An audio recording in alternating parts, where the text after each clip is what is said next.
Hey, all, it's Frostbite. You know their content. You even know their names. But in this series, I'm going to ask them about how they got started. Join me as we find out more about your favorite stackers and collectors. Today, we're honored to have Constitutional Stacker with us. Welcome, CS. How you doing, brother? What's going on, YouTube, and what's going on, Mr. Frostbite? How are you? Doing well. Thanks for being on the show. I appreciate it. Thanks for the invite. So, a little bit about what we're going to do today. I really want to hear your story. I want to know about who you are. I want to know about how you got started and what your interests are. But for the viewers, if you'll do me a favor and tell a little bit about your channel and what your channel's about. Well, my channel is about kind of my stacking journey. Um, and I have found that a lot of the people who watch me, actually, I have a very diverse audience. I have some veteran stackers that watch me, and I have some newer stackers that watch me. And I feel like the ones that watch me probably more percentage wise are the people new to the stacking family. So I like to kind of touch on things that might benefit us veterans that we don't think about as often because we're all guilty of that. But I also like to touch on things that really might resonate with the new stackers so that perhaps they can learn from my mistakes. That's cool. I think we all have the same general idea about community. And that's one reason I wanted to have you on today. I So, appreciate the invite, man. Thank you. no problem. So, the first thing I'd like to find out is where did you get your start? So, how did you first become interested in coins and bullion and stacking? Well, all right. So it really started when I was about 28. So that was about 2008. I was born in 1980. But I have to back up even further because I remember going. So I'm in the Portland, Oregon area. I remember going to Columbia Coin and Currency with my dad as just a wee lad. I mean, I was just a pup, and I didn't know what it was, but I knew that shiny stuff, that gold, that silver, even the $1,000 bills that used to be in circulation, right? That Yeah, I'd never seen, man. You remember those? I mean, I don't know if you I ever do. saw one in circulation, but you know what I'm talking about. Oh, yeah, that and the $500 bills. Yeah, and I saw those too. And what I even at a young age, what I was able to recognize is it was something I hadn't seen before. So I would connect that with rarity, now as an adult, but No. I just knew it was something I wasn't familiar with. And I took an interest in it. And then as time went on, and my old man was a small business owner. He actually had a goal for himself. He never made fantastic money, but he did fantastic things with his money. And he taught me that it's less about what you make and more about what you do with it. And I really believe that. It's a good And lesson. yeah, and of course this all made more sense as I got older, right? This is where we're getting to the journey. But he taught me that, and he never made phenomenal money, but he made good money, and he did the right things with it. I mean, I remember going down in the kitchen as a young man, hearing him listen to AM investment radio. Bob Brinker, the old guys. I don't know if you're familiar with all that stuff, but and as I got older, I kind of got interested before I derailed. And he taught me. He's like, son, if you put this much into you know a mutual fund that pays you this much every year, by this age you'll have this much money. Well, of course, I got older and my appetite changed. I was chasing girls. I wanted the hot rods, the whole nine, right? And I didn't do those things. And then I found myself at about 28 years old.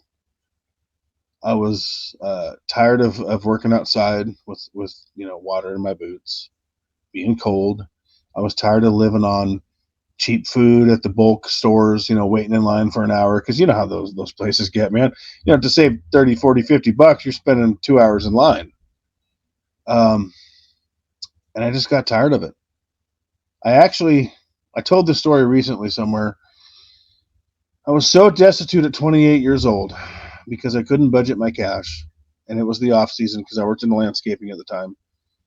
My insurance agent at a brokerage had to pay my car insurance for 2 months to help me get through.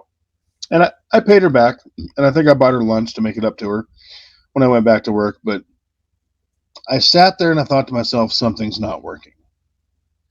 And somehow I remembered Dad taking me to the coin shop, right? And I thought to myself, all right, I'm going to buy silver. I'm going to get rich. That's what I believed, because right? I mean, you're laughing because you understand. I didn't Oh yeah. Oh yeah. I got it. understand what it was, but I knew it was shiny and valuable, so I wanted it, right? So I got on AppMex, which is I think where most of us started. And high quality product. They have what you want, but they're not cheap. Once you've been around, you'll understand that. But they have what you want. So I got on AppMex and I bought at the top. I bought silver when it was $37 an ounce. That's what I paid for my first ounce. So that was spot, not even purchase price, right? I think. And it was some Canadian piece. I didn't know and I didn't care. I didn't know what I was doing. Right. But I wanted to save money. So I ordered that and it showed up, I don't know, a week later at the time, whatever it was.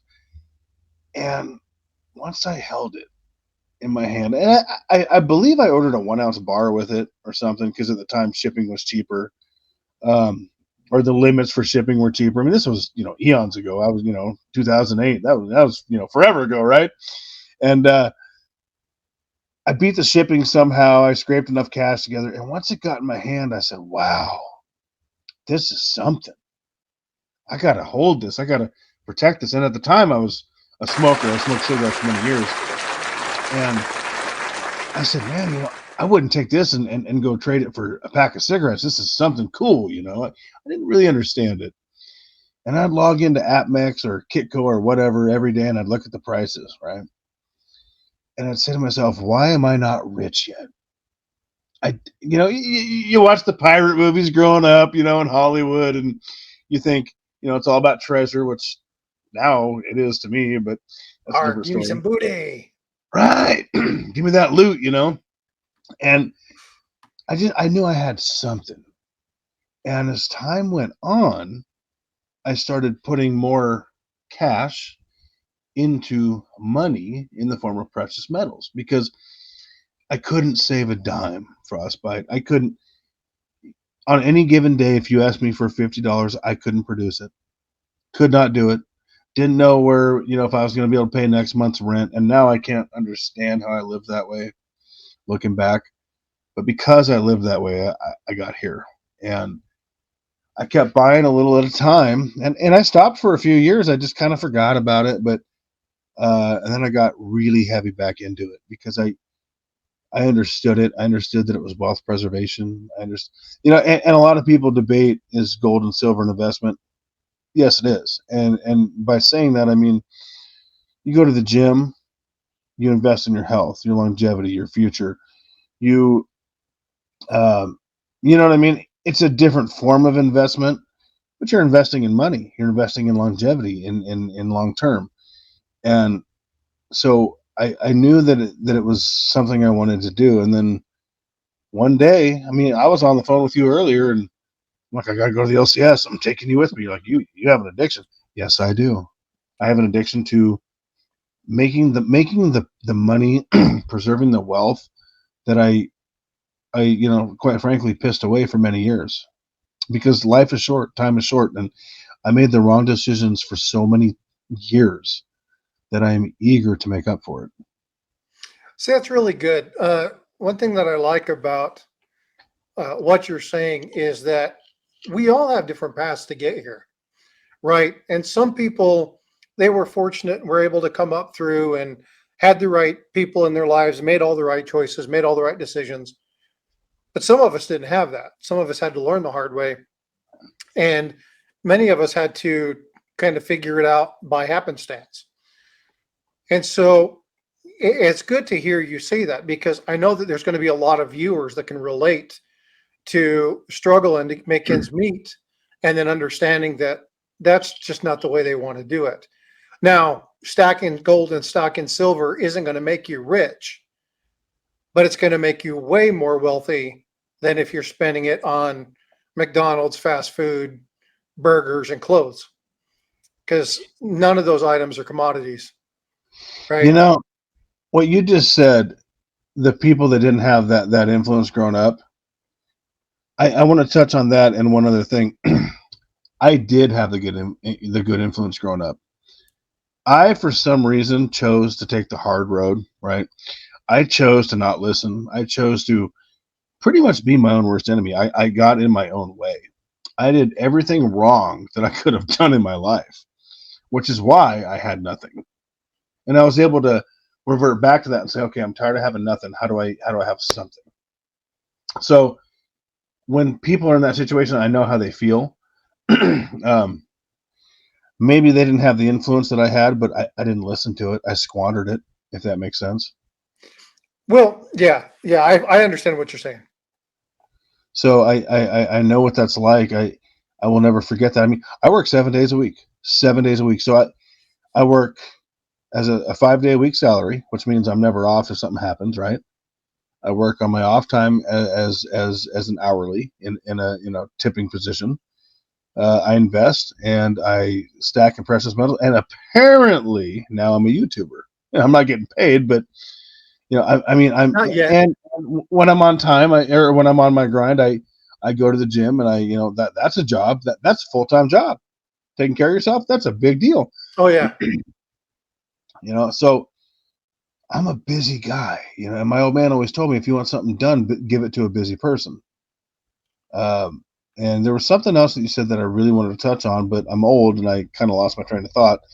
You talked about the influence, and then what was the second point? I'm sorry. I hope you remember, because I really wanted to touch on that. Well, your influence is one thing, but I wanted to talk about basically the first item you collected that really hit home with you. What was that acquisition, and what did you feel when you attained it? So you talked about your Canadian coin, but was that the thing that went, this is what I want to do? Like, or was it later in life you got your first, like the Argentinian lady, right? Holding that thing going, oh, this is what I want to collect. What was that thing for you? I remember that second point real quick. You said today that I have an addiction, and it's because I am so eager to make up for last time, because I know what it's like to have nothing. That to be a have not, and to go and to go to the point in your life where you're a have a little, that's a lot for me. And to answer the question you just asked, Canadian Silver Seeker. I don't know if you're familiar with him by any chance. Are you? He's new. Uh, Maybe. He I'm always says still new to happy the game, stacking, eh? so I follow a lot of channels, but I'm not up to date on a lot of people. So he's really new. I like him, but he's Canadian, so he always says happy stacking, eh? I asked him, because he mentioned, he goes, show me what that first piece was, because I was thinking about that, because it was Canadian, and he was actually able to tell me. I don't remember what he said, because I'm not Canadian, but I could reference it at some point. But I don't even know what it weighs. I've never put it on the scale.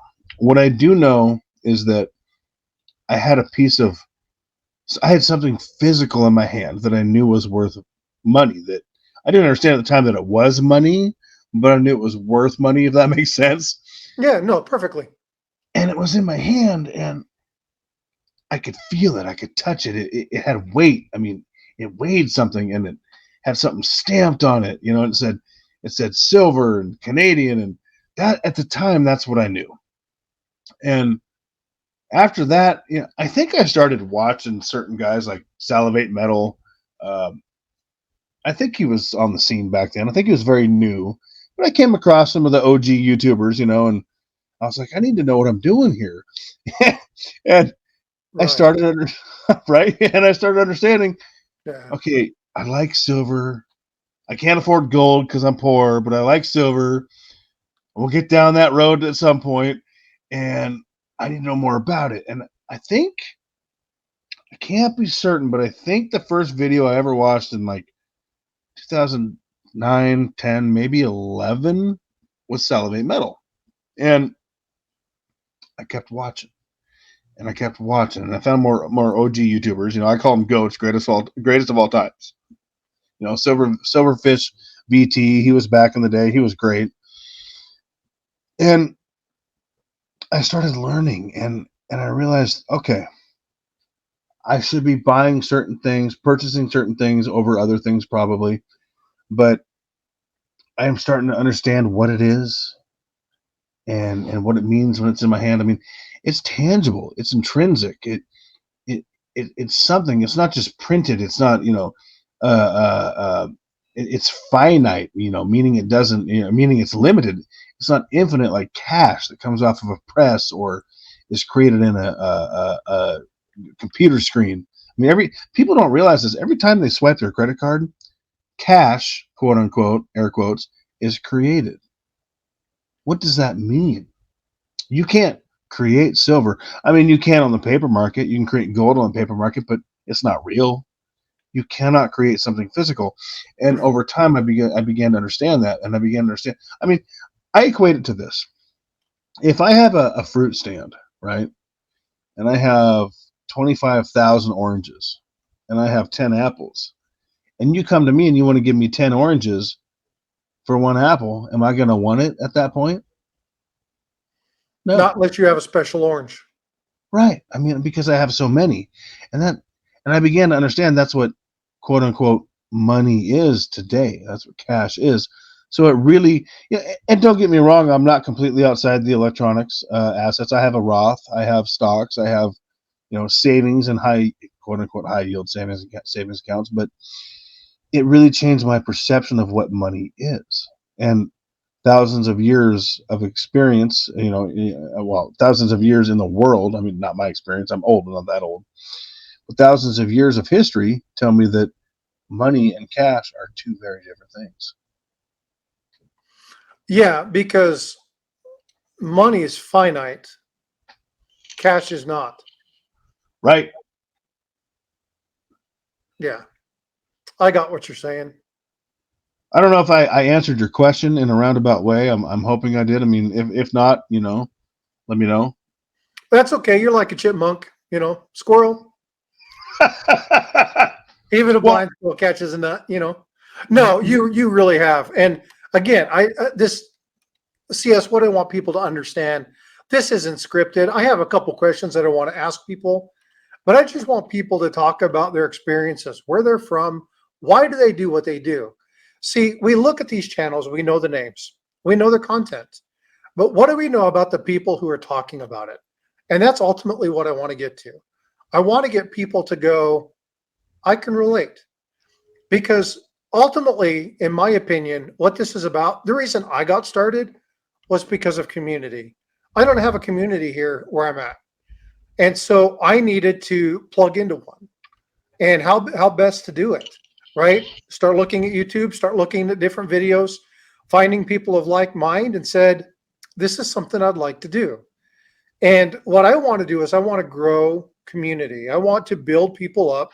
I want to give people good information, but I also want to tell stories. I want people to understand who they're listening to. And so I appreciate you just opening the door and just letting the emotion out, because this is going to connect people to you. And they're going to go, I get what he's saying. Been there, done that. I understand. And if I can drive people to your channel, outstanding. But I want people to understand that we come from all walks of lives, all different roads.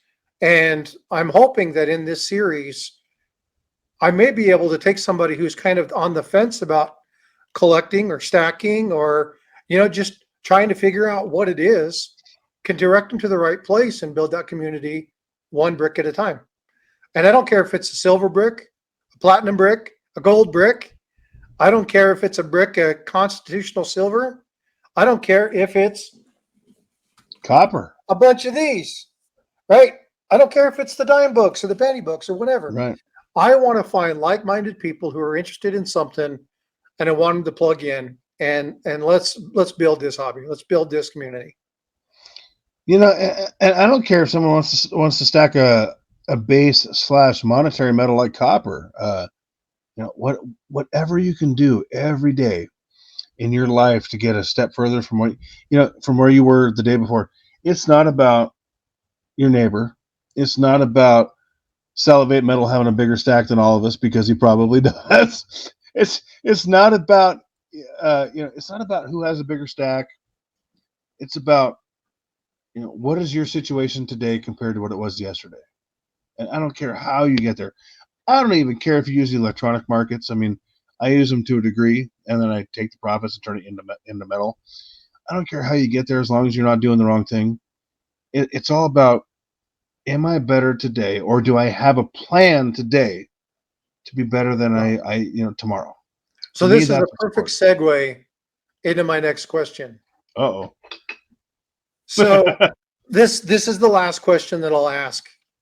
Um, just kind of wrap it up. But I want you to think about all the stuff that you've done, all the barriers, the obstacles that you faced, the lessons that you've learned. And Oh, today, Satan's knocking. You hear that? He's knocking. I'm thinking about what I've done. in today's market, Okay. if you could talk to your younger self today, not 30 years ago, because it'd be easy to say, hey, buy silver when it's $10, but talking to yourself today, or talking to a new investor, talking to a new stacker, talking to a new collector, if there was one piece of advice that you could impart on them, what would it be? Can it be intertwined? Like it's all the same idea, but I would say to my younger self, which means to anyone who's new to this or younger, I would say, son, daughter, whatever, it is less about what you make and more about what you do with it. My old man told me, he said, listen, son, he says, you can buy one Cadillac today and you can finance that and have one Cadillac the rest of your life because you're paying for it. Or you can wait, make the right moves with your money, and buy 10 of them and not even notice, and you can pay cash outright and be done. I would say put a portion of your wealth in tangible physical assets that you hold. That means gold, that means silver, that means real estate, that means cash, although cash isn't that intrinsic, but you know what I'm saying. Yep.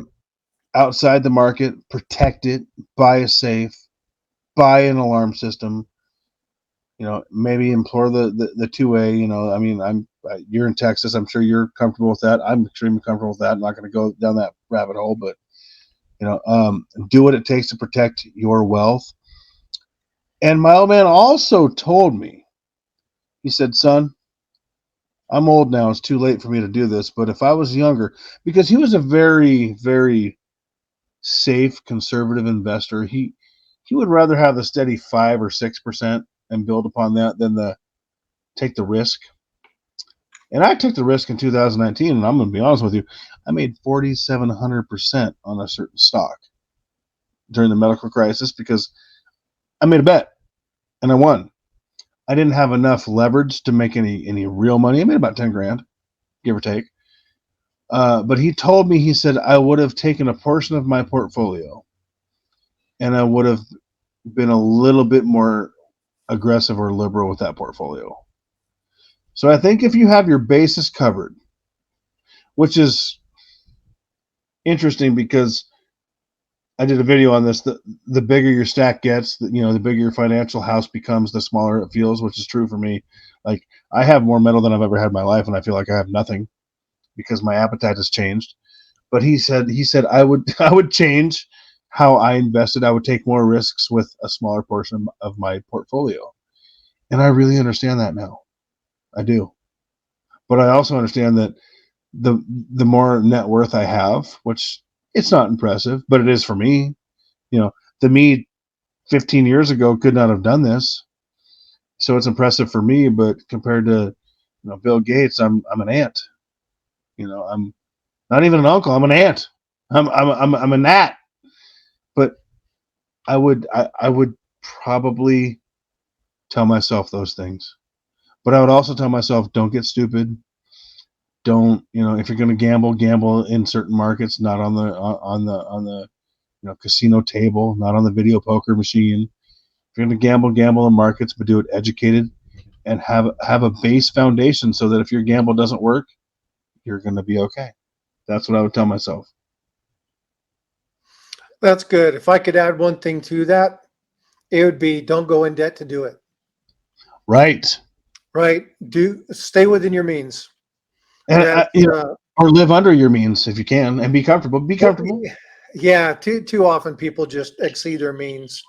I had a friend tell me one time, I'm making $100,000 more a year, and I'm broke. Yep. I did better when I was making 40,000 a year, and it was like, well, that's because you're spending 200% more than you make. You know, it's funny you bring that up. I didn't even think about this. They brought it up. So I'm going to get really personal with your audience and potentially my audience. In 2009 or 10, I was sued by a creditor, and I didn't go to court because I knew I owed the money. I mean, what am I going to say? I owe the money. I mean, I show up and say I owe the money, I lose. I don't show up, I lose. Why waste my time? And I got sued, and I actually took my stack at the time. I've never told this story. I took the little tiny stack of $2,000 I had at the time, and I gave it to a friend of mine who's a Dave Ramsey student that doesn't understand what metals are, but he knows they're worth something. And that's a whole nother video, but that grinds my gears. And he loaned me $2,000 to pay the creditor off, and I got sued a second time. And you guys are gonna laugh at this. This was like 2 years ago, over $400. Do you know why I got sued? Frostbite. You know why?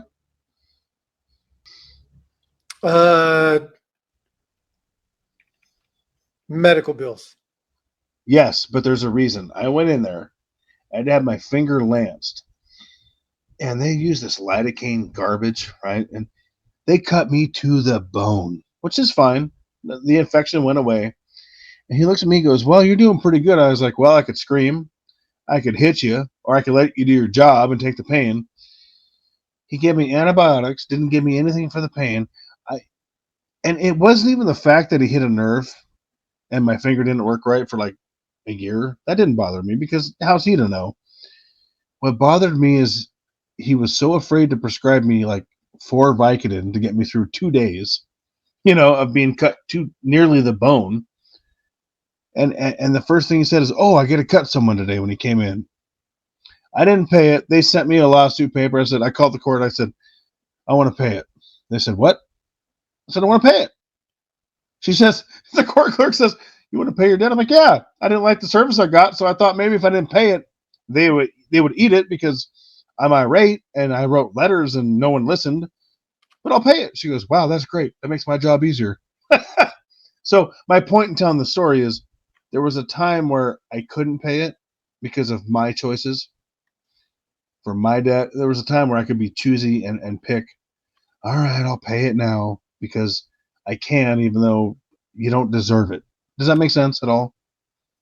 Yeah, I understand. So it's not much, but it's what I've done so far. And I'm 42 years old, barely, but I'm 42. And I would like to get to a point in my life where I have more options. And having a reserve, having assets, having something gives us choice. It gives us a reserve. It gives us options, I believe. I'm going to go ahead and wrap this up. Ladies and gentlemen, Constitutional Stacker, thank you for your time. Thank you for the time to come in, share your story with us, and look to have you on again sometime. Thanks, brother. Appreciate the invite. And if I can tell the audience one more thing, is that all right? Fire away. Keep stacking. Right, everybody. Take care.